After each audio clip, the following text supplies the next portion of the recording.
رفع الیدین کرنے کی حدیثیں زیادہ ہیں، اس لیے کہ وہ ایک عمل ہے، کیا ہے. جس نماز میں نبی نے رفع الیدین نہیں کیا صحابہ نے اس کو بیان نہیں کیا. رہا یہ مسئلہ کہ نہیں کرنے کا عمل زیادہ ہے، اس کی دلیل صحابہ کا عمل ہے. امام ترمذی نے جو امام بخاری کے شاگرد ہیں، جہاں رفع الیدین کی حدیثیں ذکر کی ہیں نا، تو وہاں نیچے لکھا ہے وہ بھی یقولو، یہی قول ہے فلاں صحابی کا، فلاں صحابی کا، فلاں صحابی کا، فلاں، ان کے نام ہائی لائٹ کیے ہیں. اور جہاں رفع الیدین نہ کرنے کی روایت ذکر کی وہاں یہ فرماتے ہیں وہ بھی یقولو غیر واحد من اہل العلم من اصحاب النبی، یہی بہت سارے صحابہ کا مذہب ہے اہل علم میں، اور ان کے نام نہیں لکھے، کیونکہ جو سلیکٹڈ لوگ ہوتے ہیں ان کے نام بیان کیے جاتے ہیں. جب بہت سارے ہوتے ہیں تو ان کا نام نہیں ذکر کیا جاتا. میں نہیں کہہ رہا کہ آپ رفع الیدین کر کے غلط کر رہے ہیں، میں کہہ رہا ہوں کہ جو نہیں کرتے اللہ کے بندو، ان کے پاس بھی کچھ دلیل ہے، اس کو اختلافی مسئلہ مان لو، بس ہماری جان چھوڑ دو. ہم نہیں کہہ رہے کہ آپ کریں، آپ کو اگر اس پہ اطمینان ہے آپ وہ کریں، لیکن نہ کرنے والوں کو انسان کا بچہ مان لیں آپ لوگ، صحیح ہے نا، مسلمان مان لیں، ان کو مان لیں کہ یہ بھی عاشق رسول ہیں. اللہ نے اس سنت کو بھی تو زندہ رکھنا تھا نا، تو کیوں خون پی رہے ہو بھائی؟ ہم جب آپ کا نہیں خون پی رہے، جو پی رہا ہے نا دیوبندیوں میں، تو وہ اس کو جا کے پھر آپ پکڑو. بعض دیوبندی ہیں وہ مناظر اور وہ رفع الیدین کا انکار کر دیتے ہیں، غلط کر رہے ہیں وہ، لیکن سارے تو ایسے نہیں ہیں نا بھائی. کسی ایک کو دیکھ کر آپ سب پہ فتویٰ تو نہیں لگا سکتے. تو اس لیے ہاں یہ اشکال ہوگا کہ امام ترمذی نے اس کی سند ذکر نہیں کی، تو جو مشہور چیزیں ہوتی ہیں ان کی سند ذکر نہیں کی جاتی. یہ ادنا طالب علم جو حدیث کا ہے وہ جانتا ہے کہ بہت سارے مذاہب کو نقل کیا گیا ہے بغیر سند کے، لیکن ان کی شہرت بہت ہے اور ان کو نقل کرنے والے بڑے مستند لوگ ہیں، اس کو مانا جاتا ہے. جنت رفع یدین کرنے اور رفع یدین نہ کرنے کے کسی ایک طبقے کے لیے رجسٹری نہیں ہے. بھئی رفع یدین کرنے والے بھی جنت میں جائیں گے، آپ جا کے دیکھ لینا. امام بخاری ہوں گے کہ نہیں جنت میں؟ امام مسلم ہوں گے کہ نہیں جنت میں؟ امام ابو داؤد، ترمذی، نسائی، ابن ماجہ سب ہوں گے کہ نہیں؟ ارے نیچے آ جائیں، شیخ عبد القادر جیلانی ہوں گے کہ نہیں جنت میں؟ یہ سب رفع یدین کرتے تھے. اب میں ان کا مرید ہوں، میں حنفی ہوں، میں رفع یدین نہیں کرتا. امام بخاری نے 100 سے زیادہ احادیث اور آثار رفع الیدین کے حق میں لیے ہیں، اور پہلی حدیث مولا علی سے لی ہے، تاکہ اگر کوئی کہنا جی ابو بکر سے ثابت کریں رفع الیدین، جی عمر سے ثابت کریں، عثمان سے، علی سے، انہوں نے کہا چھڑ دو، رکو ذرا، صبر کرو، ہم علی سے ہی ثابت کر دیتے ہیں، تاکہ پھر یہ سوال ہی نہ کرو کہ آخری وقت تک کرتے تھے یا نہیں کرتے تھے. ہاں خلفائے راشدین کرتے تھے یا نہیں کرتے تھے. اس شخص سے حدیث لے کے آئے کہ جو تینوں خلفاء کے ساتھ رہا، رسول اللہ کے ساتھ رہا.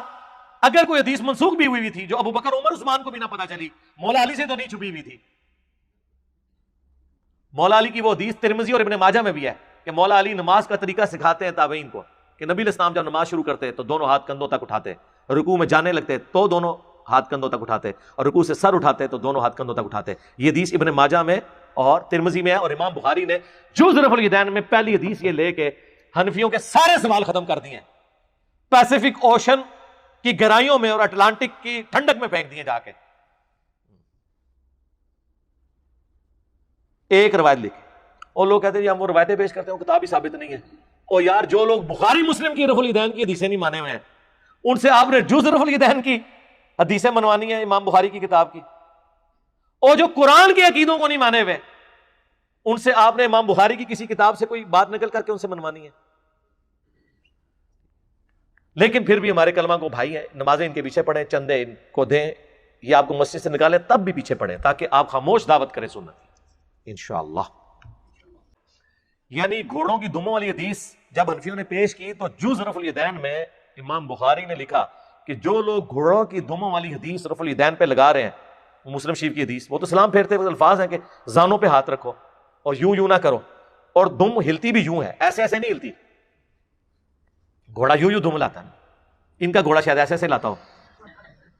تو امام بخاری نے کہا کہ جو یہ حدیث رفع الیدین پہ لگا رہے ہیں انہیں ڈر جانا چاہیے کہ اللہ کا عذاب نہ ان پر آ جائے. اور سورہ النور کی انہوں نے آیت نقل کر دی کہ جو رسول اللہ کی مخالفت کرتے ہیں وہ ڈرتے نہیں کہ اللہ کا عذاب آ جائے ان پر. امام بخاری نے کہا کہ انفیو، اللہ سے ڈر جاؤ، تم پر اللہ کا عذاب نہ آ جائے کہ تم گھوڑوں کی دموں والی حدیث لگا رہے ہو. ابھی امام بخاری کو تو یہ پتہ ہی نہیں تھا کہ انہوں نے بعد میں وہ بت رکھنے والی بھی لگانی ہے. اس پہ تو امام بخاری نے کوئی اس سے بھی سخت آیت ڈھونڈ کے تو ان کے اوپر لگانی تھی. بہت ظلم کرتے ہیں اور ان کے اپنے علماء بھی انہیں روکتے رہتے ہیں کہ اللہ کا خوف کرو، یہ رفع دین جو ہے نا چل رہا امت میں، اس کے بارے میں یہ حدیث نہیں، تم کیوں ظلم کرتے ہو. اس دور میں بہت بڑے حنفی عالم ہیں دیوبندی حضرات میں سے، وہ جسٹس بھی رہے ہیں، جسٹس تقی عثمانی، انہوں نے آپ اپنے جو عمالی یا ترمذی کی شرح نوٹ کروائی، اس میں خود کہا کہ حیا کرو، اللہ سے ڈر جاؤ.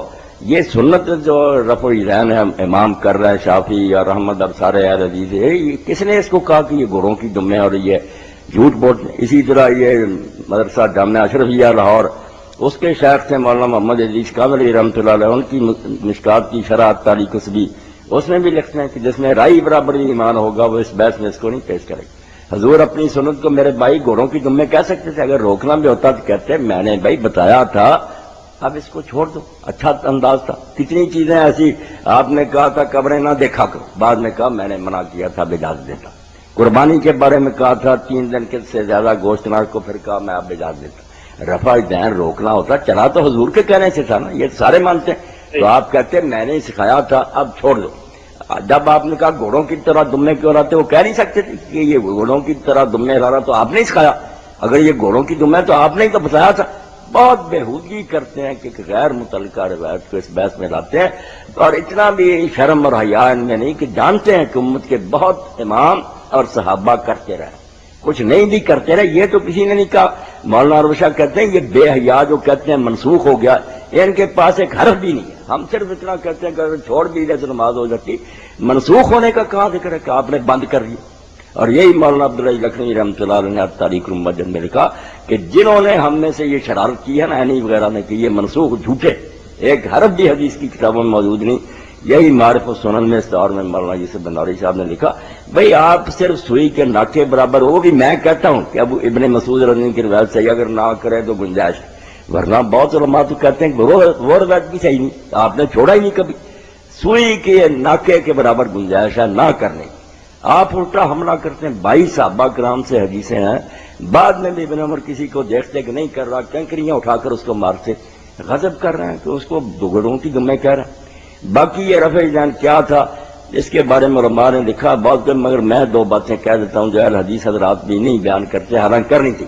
ایک تو یہ ہے کہ یہ وہ رفع دین تھا جو لوگ اتحیات کے خاتمہ پر کرتے، جب وہ کہتے ہیں نا السلام علیکم ورحمۃ اللہ، ساتھ ہی دائیں طرف ہاتھ اٹھا کر بھی اشارہ کرتے، جیسے دور سے سلام کرتے ہیں لوگ کرتے، بائیں طرف کا ادھر بھی.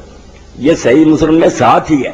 یہی جابر بن سمرہ، آپ نے فرمایا اس کی کوئی ضرورت نہیں، کیوں اس طرح کرتے ہو، ہاتھ رانوں پر رہنے دو، صرف منہ سے سلام کرو. ایک تو یہ غلط رفع دین تھا جو لوگوں نے آپ ہی نکالا تھا، حضور نے نہیں کیا. اور دوسرا جو ہے وہ مصنف عبدالرزاق میں ملے گا، جو نماز میں آپ نے دیکھا کہ آپ نکلے دیکھا، وہ کیا تھا، نماز میں ہاتھ اٹھا کر دعائیں کر رہے تھے. آسمان کی میں دے دوں گا حدیثیں، ہاتھ اٹھائے ہوئے تھے. آپ نے کہا کس نے کہا نماز میں سکون سے کھڑے کو، درمیان میں ہاتھ لوگوں نے اٹھائے ہوئے، وہ بھی انہوں نے اپنی مرضی سے شروع کر لیا تھا کہ دعا کر رہے ہیں ہاتھ اٹھا لے، حضور نے نہیں سکھایا. یہ 2 چیزیں تھیں، سلام کے وقت اور نماز میں اپنی خوشی سے ہی ہاتھ اٹھا کر دعا کرنا. ان دونوں کو کہا میں فوٹو اسٹیٹ کرا دوں. یہ جو سنت رفع دین نا رکوع کے وقت، یہ اس کا مطلب یہ صحیح نہیں ہے نہ، یہ بات غلط ہے. یہ سنت ہے، اس کو نہ غلط کہیں. یہ تو اکثریت ائمہ کی ہے اور یا کی. خود شیخ عبد القادر جیلانی رحمۃ اللہ علیہ غنیہ میں لکھتے ہیں کہ سنت ہے. کیا کر رہے ہیں، اولیاء کو مانتے ہیں، ائمہ کو ظلم کر. جی چلیے، بہت شکریہ بھائی آپ کے کال کرنے. مطلب مولانا صاحب میں نے بھی ان سے بات کی تھی، یہ حدیث صحیح ہے تو ماننے میں تو نہیں آتا. اگر یہ صحیح ہے تو جو بخاری شریف کی اتنی حدیثیں آتے ہیں رفع جانے کو، وہ کس کھاتے میں پڑیں گے؟ اور صاحب سے صاف بات یہ بھائی کہ آپ اپنی سنت کو اگر روکنا بھی چاہتے تو کیا دیتے بس آج کے بعد نہ کرو. یہ کہنا کہ گھوڑوں کی طرح دمیں ہلاتے، یہ تو پتا چلا کوئی اور ہی فضول حرکت تھی جو لوگوں نے اپنے طور سے شروع کی تھی. آپ نے ایسا کہا، ورنہ آپ کی سنت جو تھی اس کو آپ گھوڑوں کی دموں ہلانا سے نہیں کہہ سکتے. یہ انداز ہی بتاتا ہے کہ وہ یہ نہیں تھا رفع دین جو سنت سے ثابت. بہت شکریہ. نماز ظہر ادا کی.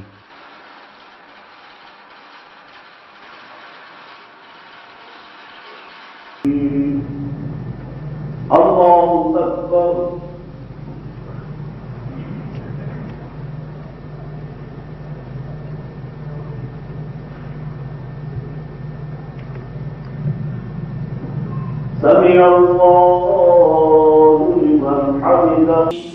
الله أكبر.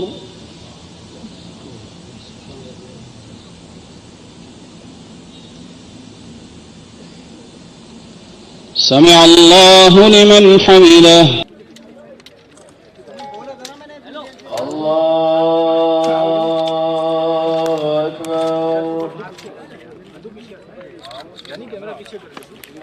بچوں، میرے محترم اساتذہ و مفتیان، یہ زندگی پڑھانے کی ہے جو ان کے کام آئے گی انشاءاللہ۔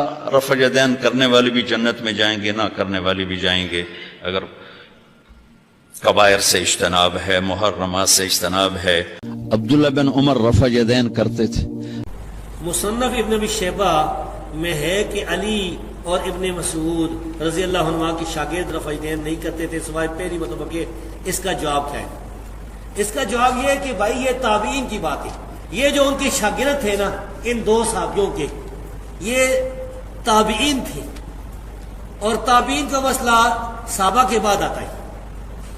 صحابہ کرام جو ہیں ان سے ترک رفع یدین ثابت نہیں ہے، ان سے رفع یدین کا کرنا ثابت ہے، کسی ایک صحابی سے بھی ترک رفع یدین ثابت نہیں۔ اس وجہ سے ہم یہ کہتے ہیں کہ یہ ان کا جو اجتہاد ہے ان کو تو ضرور اللہ تبارک و تعالیٰ اجر عطا فرمائے گا کہ کس وجہ سے، اہل کوفہ کے عمل کی وجہ سے، کس وجہ سے انہوں نے یہ کام کیا ہے۔ لیکن جب ہمارے سامنے نبی کریم صلی اللہ علیہ وسلم کی سنت ثابت ہو جائے، صحابہ کی آثار بھی صحیح ثابت ہے، بلکہ عبداللہ بن عمر رضی اللہ تعالیٰ عنہ تو دیکھتے تھے اگر کوئی آدمی رفع یدین نہیں کرتا اس کو کنکیوں سے مارتے تھے، تو اس وجہ سے ہمیں تو اس کو ترجیح دینی پڑے گی۔ تابعین کی بہت سی باتیں ہیں، یہ جو ان کی تابعین ہے، بہت سے تابعین کے مسئلے ہیں جو کہ حنفی نہیں مانتے۔ وہ ایک کتاب ہے نا اللمحات، اس میں ابراہیم نخعی کے 50 مسئلے لکھے ہیں محمد رئیس ندوی صاحب نے جو حنفی حضرات نہیں مانتے۔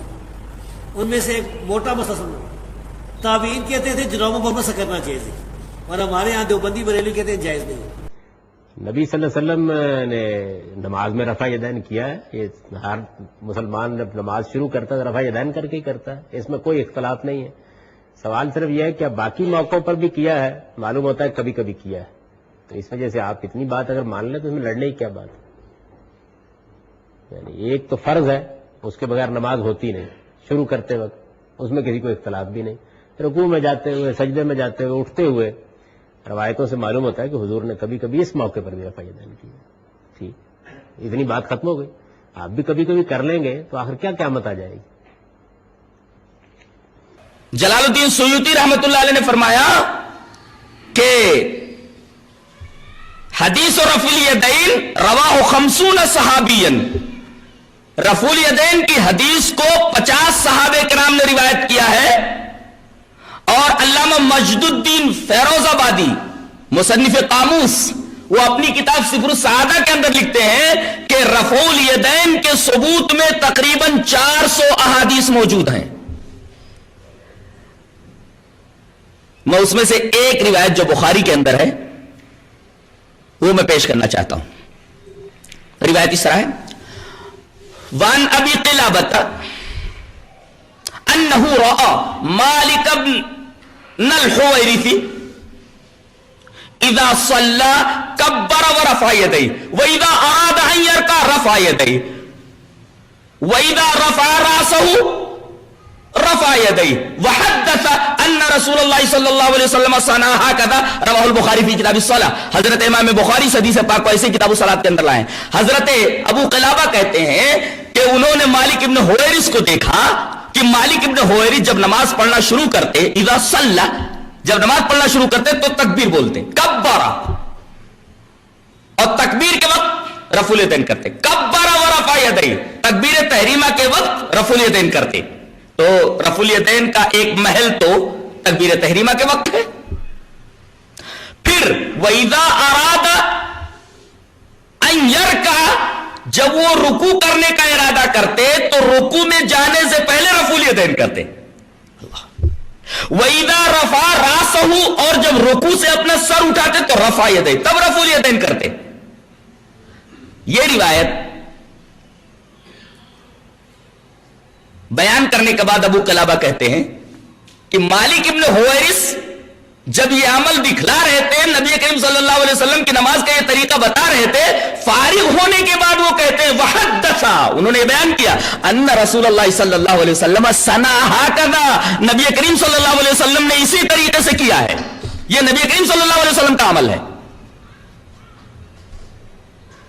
امام بخاری نے جز رفع الیدین میں ایک مناظرہ نقل کیا ہے عبداللہ ابن مبارک کا اپنے استاد امام حنیفہ کے ساتھ۔ جب امام حنیفہ نے سنت کا مذاق اڑاتے ہوئے یہ کہہ دیا سلام پھیرنے کے بعد کہ عبداللہ ابن مبارک سے کہ مجھے لگا تم نماز میں اڑنے لگے ہو جو تم بار بار یوں کرتے ہو، جب کوئی شخص سنت کا اس طرح مذاق اڑائے تو اس کا جواب بھی پھر پھکی سے دیا جاتا ہے، تو وہ پھکی عبداللہ ابن مبارک نے دی اور کہا کہ امام صاحب، استاد جی رکو ذرا، صبر کرو، اگر آپ پہلا رفع الیدین کرتے وقت نہیں اڑے تو میں دوسرے اور تیسرے اور چوتھے کے اوپر کیوں اڑ جانا تھا میں نے؟ اس پہ امام حنیفہ خاموش ہو گئے۔ میں یہ نہیں کہتا کہ ان کی بولتی بند ہو گئی، پھر کہیں گے توہین کر دی، لیکن اس کے بعد جو امام بخاری نے کلاس لی ہے نا، اور انہوں نے جو جملے لکھے ہیں وہ اتنے سخت ہیں کہ جو لوگ سنت کے ساتھ یہ کریں ان کا حشر یہی کرنا چاہیے، اور پھر بڑی سخت الفاظ انہوں نے یوز کیے عبداللہ ابن مبارک کے حق میں امام حنیفہ کے خلاف، اور ظاہر ہے وہ سارے الفاظ سنت کی محبت میں تھے۔ یقین کریں یہ وہ ساری باتیں جو میں نے ڈسپلے کرائی ہیں، آپ کو میری گرفت کوئی نظر ہی نہیں آئے گی جو یہ بڑے بڑے امام نبی علیہ السلام کی محبت میں اپنے سے بڑوں کے اوپر کرتے تھے۔